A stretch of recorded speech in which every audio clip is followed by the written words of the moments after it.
My name is ELQUIN MejiA. I am a student bachelor degree of 8th semester Corporación Universitaria Caribe SECAR. Today I'm going to talk about how to make a better use of TICS in education.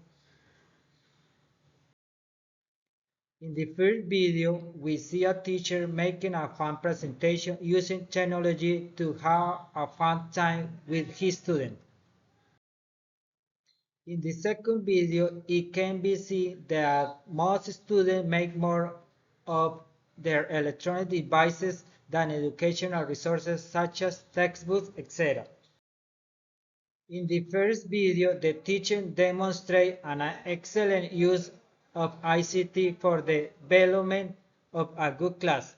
In the second video, we see how today youth spend more of their time on their electronic devices than on education. They use ICT tools like Google, Classroom, and Kahoot to make classes more dynamic, combining traditional methods with digital resources.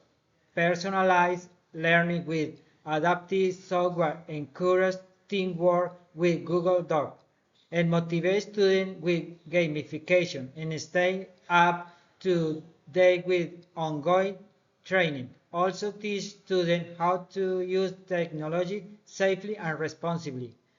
The ICT can transform the learning in the classroom. Okay, this is all for today. Thank you so much.